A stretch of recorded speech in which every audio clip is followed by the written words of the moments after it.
Hi everyone, कैसे आप सब लोग। I hope all are fine. बच्चों, आज हम लोग डिस्कस करेंगे जो दिल्ली के अंदर जो वैकेंसी आई है टीजीटी की, उसकी प्रिपरेशन हम कैसे करें। ठीक है, उसको कैसे प्रिपेयर करें, बिल्कुल एक एक सब्जेक्ट की मैं बताऊंगी कि इसको आप ऐसे प्रिपेयर करो, इसको आप ऐसे प्रिपेयर करो। ठीक है, तो बिल्कुल टू द पॉइंट होगी ये वीडियो, और बिल्कुल एक एक सब्जेक्ट की मैं डिटेल बता दूंगी कि आप यहाँ से तैयारी कर सकते हो।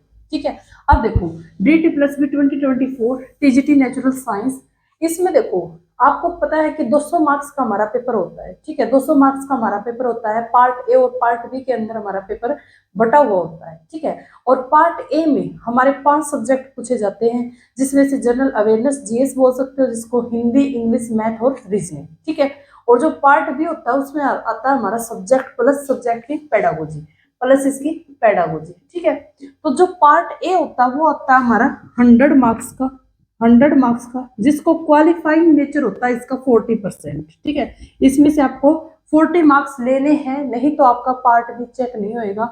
और सेम ये है कि 100 मार्क्स का आता है, जिसमें से हमें 40% लेने हैं क्वालिफाई के लिए। ठीक है, तो आपके इतना आपको आना चाहिए, मतलब इतने आपके 80 मार्क्स आपके होने ही चाहिए आपके क्वालिफाई के लिए। ठीक है, बट क्वालिफाई से सिलेक्शन तो नहीं होएगा। ठीक है, तो हमें अच्छे से अपनी तैयारी को कैसे कर सकते हैं, बात करते हैं। देखो, जो पहला ही टॉपिक है हमारा जीएस, पहला ही है हमारा जीएस। जीएस के लिए क्या करें, देखो जीएस है बहुत लंबा वाइड सिलेबस होता है इसका। ठीक है, इसमें हिंदी, पॉलिटी है, हिस्ट्री है, ज्योग्राफी है, इसमें फिजिक्स है, केमिस्ट्री है, मैथ है, मतलब इसमें हर चीज है। ठीक है, इसमें हर चीज इंक्लूड है। तो इसके लिए लूसेंट की एक बुक आती है।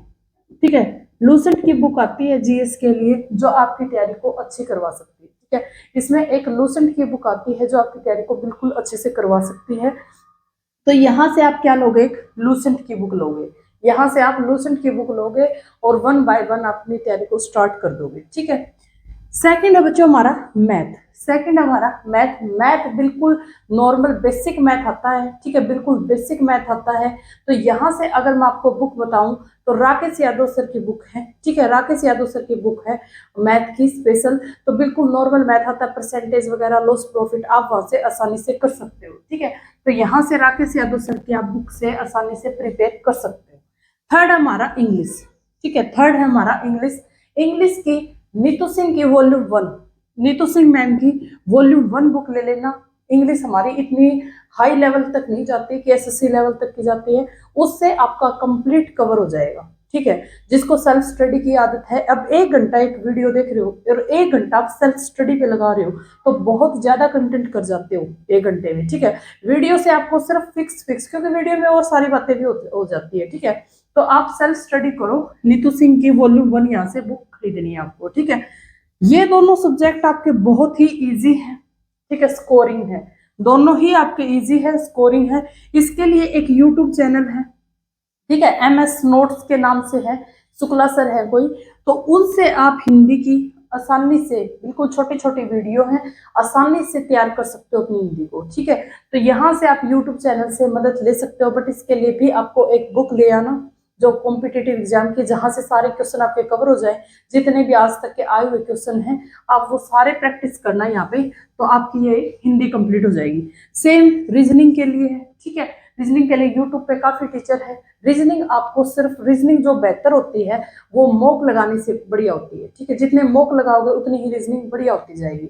रीजनिंग अगर ऐसे देखोगे, टीचर्स की देखोगे 1 घंटे के लेक्चर, तो आपको एक ही टॉपिक मिलेगा, लेकिन जितने मॉक लगाओगे उतनी ही रीजनिंग आपकी फर्स्ट क्लास होती जाएगी। ठीक है, तो ऐसे आप इसको तैयार कर सकते हो। ठीक है, अब आता है जो हमारा सब्जेक्ट। ठीक है, अब आता है हमारा सब्जेक्ट फिजिक्स, केमिस्ट्री, बायो। इसको कैसे प्रिपेयर करें। ठीक है, देखो सबसे फर्स्ट तो आपको लेनी है एनसीईआरटी। एनसीईआरटी, ठीक है, आपको एनसीईआरटी करनी है 6th to 10th।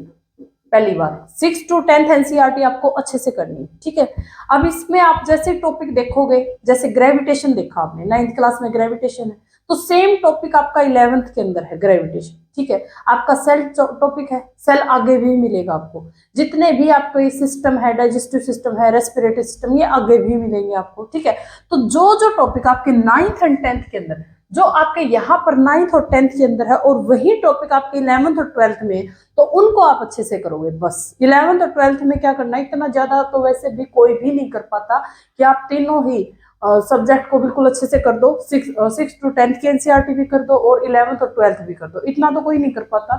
तो यहाँ पर जो टॉपिक है वही टॉपिक आपके 11th और 12th में वाइड लेवल पर है, बहुत ज्यादा डिटेल में है, तो सिर्फ उन्हीं टॉपिक को यहाँ पर कवर करोगे 11th और 12th में, ठीक है। तो एनसीईआरटी आपको इतनी करनी है टीजीटी में। सेकंड, आपको जब ये कंप्लीट हो जाती है आपकी, आपको इसको जल्दी ही कवर करना पड़ेगा क्योंकि ज्यादा सिलेबस है, तो ये नहीं आप लास्ट में तैयारी करने लग जाओ तो कुछ भी नहीं हो पाएगा। जैसे ये कवर हो जाती है तो आपको लूसेंट की बुक मिलेगी, ठीक है। लूसेंट की बुक में सारे क्वेश्चन मिलेंगे आपको, जितने आज तक के आए हुए क्वेश्चन है अलग अलग एग्जाम में, ठीक है। लूसेंट की जनरल साइंस की बुक है, वो सारे क्वेश्चन एक बार लगाना, ठीक है। वहां पर जो थोड़ी थोड़ी थ्योरी भी दे रखी है वो भी टू दी पॉइंट थ्योरी है लूसेंट की बुक में। तो आपको लूसेंट की बुक, इस टाइप की बुक आती है लूसेंट की, तो आपको ये बुक जरूर लेनी है, ठीक है। तो यहाँ पर लूसेंट की बुक जरूर लेनी है आपको और साथ में ये कवर करना है, ठीक है। इतना कवर हो जाएगा आपका। और 10 मार्क्स की आपकी पेडागोजी आती है, जो आप DSSS NIOS की कोई भी बुक ले सकते हो, जहां से आपकी पेडागोजी आराम से कवर हो जाएगी, ठीक है। तो यहाँ से आपको ऐसे करना है, तैयारी आपको ऐसे करनी है। अब मैं ये बता देती हूँ कि आपको स्टार्टिंग कैसे करनी चाहिए, ठीक है। हाँ देखो भाई, अब हम लोग स्टार्टिंग कहाँ से करें, कैसे करें, तैयारी को कैसे स्टार्ट करें, ठीक है। तो आप सभी को पता, जो अपना जो टीजीटी का एग्जाम है वो कहीं जाकर जून जुलाई में होएगा, ठीक है। जून जुलाई में हमारा टीजीटी का एग्जाम होएगा, मतलब आपको प्रॉपर 6 मंथ का यहाँ पर टाइम मिलेगा, ठीक है। प्रॉपर यहाँ पे 6 मंथ आपको मिलेंगे ही मिलेंगे, ठीक है। 6 मंथ का मतलब होता है बच्चों 6 into 30 मतलब 180 डेज आपको यहाँ पर मिलेंगे, ठीक है। 180 डेज आपको यहाँ पे मिलेंगे, ठीक है। और हमारे सब्जेक्ट कितने हैं, 8 सब्जेक्ट, कितने हैं 8, ठीक है। 8 हमारे सब्जेक्ट है। अगर एक सब्जेक्ट को भी आप 20 डेज दे रहे हो तो ये कितने आ गए, यानी कि अभी से सीरियस वाली पढ़ाई करोगे तब भी जाकर आपको सिलेबस होएगा। और ये जो 20 दिन बच गए, यहाँ पर तो लगातार आपको मॉक देने हैं, ठीक है। यहाँ पर तो आपको लगातार मॉक देने हैं, मतलब आपकी एक सब्जेक्ट की जो एवरेज आ रही है वो 20 डेज के अंदर आ रही है, ठीक है। अब एक बात बताओ, 20 डेज में हम मैथ भी नहीं कंप्लीट कर सकते, इंग्लिश भी कंप्लीट नहीं कर सकते और सब्जेक्ट तो बिल्कुल नहीं कर पाएंगे 20 डेज के अंदर, तो क्या करें, मतलब कैसे तैयारी करें, ठीक है। देखो, अब कई बच्चे हैं जो कैसे तैयारी करते हैं कि एक सब्जेक्ट को उठा के जब तक वो कंप्लीट नहीं हो जाता तो तब तक दूसरे सब्जेक्ट को नहीं उठाते, ठीक है। उसको कंप्लीट करते फिर नेक्स्ट, ठीक है। सबका अपना अपना तरीका होता है, ठीक है। लेकिन जो फॉलो करती हूँ, मैं फॉलो करती हूँ, जो मैक्सिमम मुझे लगता है सभी लोग फॉलो करते हैं, वो करते हैं कि 2 या 3 सब्जेक्ट को तो हम उठाएंगे, ठीक है। 2 या 3 सब्जेक्ट को, क्योंकि बोलते हैं ना, कार्य परिवर्तन ही विश्राम है, कि हम लोग एक सब्जेक्ट से थक जाते हैं तब नेक्स्ट सब्जेक्ट अगर पढ़ते हैं तो थोड़ा सा माइंड फ्रेश हो जाता है, ठीक है।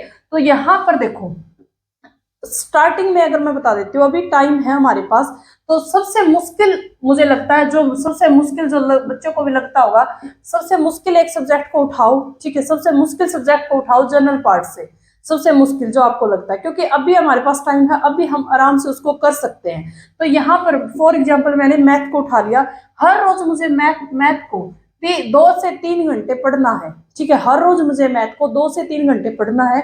फिर हमारे सब्जेक्ट है जो हमारा सब्जेक्ट है, सब्जेक्ट को तो हमेशा आप गांठ मार लो, सब्जेक्ट को साथ लेके चलना ही होता है। ये नहीं आप सब्जेक्ट को छोड़ रहे हो, स्टार्टिंग में ये कर लिया, लास्ट में आपका सब्जेक्ट पड़ा हुआ है, ऐसा नहीं करना। तो आपको अपने सब्जेक्ट में कोई भी एक साथ में लेके चलोगे, जिसको हर रोज आपको 2 घंटे पढ़ना ही पढ़ना है, ठीक है। और साथ में आप लेके चलोगे जीएस, साथ में जो 1 घंटा हर रोज डेली जीएस को देना ही पड़ेगा आपको, जब तक सिलेबस कंप्लीट नहीं हो जाता, ठीक है। तो ऐसे आप हर रोज कितने 5 से 6 घंटे हर रोज अपनी तैयारी को दोगे, ठीक है। 24 घंटे में से 5 या 6 घंटे हर रोज कोई बड़ी बात नहीं है, ठीक है। 6 मंथ की ही बात है, उसके बाद तो जॉब लगने के बाद तो वैसे ही मौज है, ठीक है। तो 5 से 6 घंटे कोई बड़ी बात नहीं है। तो ऐसे आप अपने सब्जेक्ट को कवर करोगे। उसके बाद जब आपका मैथ पूरा हो जाएगा तो उसके बाद आप इंग्लिश उठा लेना, ठीक है। यहाँ से आपकी बायो कंप्लीट हो जाएगी, उसके बाद आप केमिस्ट्री उठा लेना और यहाँ से आपका जीएस कंप्लीट हो जाएगा, ठीक है। इसके बाद देखो ये जो टफ सब्जेक्ट है ये आपके ऑलमोस्ट फिनिश हो जाएंगे 2 से 3 मंथ के बाद अंदर, ठीक है, 3 से 4 मंथ लगा लो। ये दोनों सब्जेक्ट बहुत ही आसान है और स्कोरिंग है, बहुत ही आसान है और स्कोरिंग है। इनको आप बाद में भी करोगे तो स्कोर भी अच्छा बनेगा और आसान भी बहुत है, ठीक है। यहाँ से आपका नंबर नहीं कटना चाहिए, 40 में से आपके 30+ मार्क्स यहाँ पे आने चाहिए, क्योंकि बिल्कुल इजी है और बहुत ही स्कोरिंग है, ठीक है। तो जैसे ही आपका सब्जेक्ट फिनिश होने से तो बहुत पहले, फिनिश होने से तो बहुत पहले आपको मॉक स्टार्ट कर देने। मॉक आप कहीं से भी लो, टेक्स्ट बुक जो अच्छा है, मुझे भी लगता काफी अच्छा है, तो टेक्स्ट बुक से आप ले सकते हो, मॉक लगाना स्टार्ट कर देना, ठीक है। मॉक से आपको बहुत चीजें क्लियर हो जाएगी कि आपकी तैयारी कैसी चल रही है। मॉक तो मैंडेटरी है, मस्ट है, मॉक आप DSSB के लिए लगाओ। यहाँ से आपका ये वाला पोर्शन तो अकेले मॉक से भी बहुत अच्छा बन जाएगा। रीजनिंग तो अकेले मॉक से भी बहुत अच्छी बन जाएगी, ठीक है। और हिंदी वैसे ही इजी है, यूट्यूब बता दिया मैंने, यूट्यूब का चैनल, आप वहां से देखो। आपके पास एक बुक होनी चाहिए जहां से आप सेल्फ स्टडी करो, ठीक है, उसके बाद आप मॉक दो। तो यहाँ पर जो तैयारी बता रखी है मैंने कि बुक ले, जो सेल्फ स्टडी जो कर रहे हैं उनको बुक लेनी है, बुक लेने के बाद अपनी तैयारी करनी है, उसके बाद मॉक लगानी है, और तो आप ऐसे अपनी तैयारी को कर सकते हो, ठीक है। अब जो बात रही, देखो ये तो सेल्फ स्टडी वाले बच्चे की बात है, ठीक है। जो बच्चा कोचिंग ले रहा है, तो देखो जो बच्चा कोचिंग ले रहा है उसके लिए तो मैं एक ही बात बोलूंगी कि जो आपका कंटेंट आपको मिल रहा है कोचिंग पे, जो आपका कंटेंट आपको मिल रहा है, डेली आज का काम कल पर बिल्कुल मत छोड़ना। अपनी DPPs वगैरह सोल्व करना, ठीक है, हर रोज अपनी DPPs सोल्व करना, कंटेंट को अच्छे से करना। मतलब जो आज जो आपको काम दिया है वो ये नहीं कि आप पेंडिंग छोड़ दो, ठीक है। कोचिंग वाले बच्चे के लिए सिर्फ यही है कि क्लासेस, ये नहीं कि आप बहुत पीछे हो, क्लासेस बहुत आगे चल रही है, ऐसा मत करना।